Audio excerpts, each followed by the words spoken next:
उपाली बहुत ही धनी व्यक्ति था और गौतम बुद्ध के ही समकालीन एक अन्य धार्मिक गुरु निगंथा नाथपुत्ता का शिष्य था। नाथपुत्ता के उपदेश बुद्ध से अलग प्रकार के थे।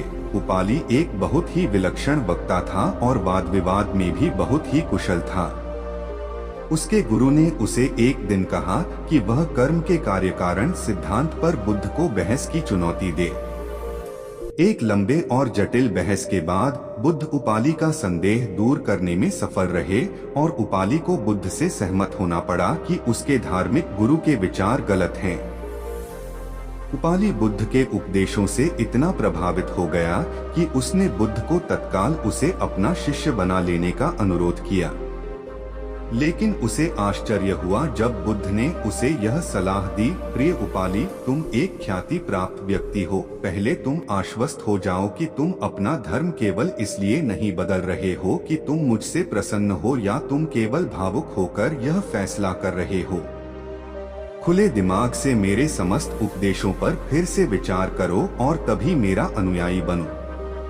चिंतन की स्वतंत्रता की भावना से उत्प्रोत बुद्ध के इस विचार को सुनकर उपाली और भी प्रसन्न हो गया। उसने कहा, प्रभु, यह आश्चर्य की बात है कि आपने मुझे पुनर्विचार करने के लिए कहा। कोई अन्य गुरु तो मुझे अपना शिष्य बना लेता। इतना ही नहीं, वह तो धूमधाम से सड़कों पर जुलूस निकालकर इसका प्रचार करता कि देखो, इस करोड़पति ने अपना धर्म त्याग कर मेरा धर्म अपना लिया है। अब तो मैं और भी आश्वस्त हो गया। कृपया मुझे अपना अनुयायी स्वीकार करें। बुद्ध ने उपाली को अपने साधारण अनुयायी के रूप में स्वीकार तो कर लिया, लेकिन उसे यह सलाह दी, प्रिय उपाली, हालांकि तुम अब मेरे अनुयायी बन चुके हो, लेकिन तुम्हें अब भी सहिष्णुता और करुणा का परिचय देना चाहिए। अपने पुराने गुरु को भी दान देना जारी रखो, क्योंकि वह अभी भी तुम्हारी सहायता पर आश्रित हैं। अगर कहानी आपको पसंद आई है तो लाइक एंड सब्सक्राइब जरूर करें।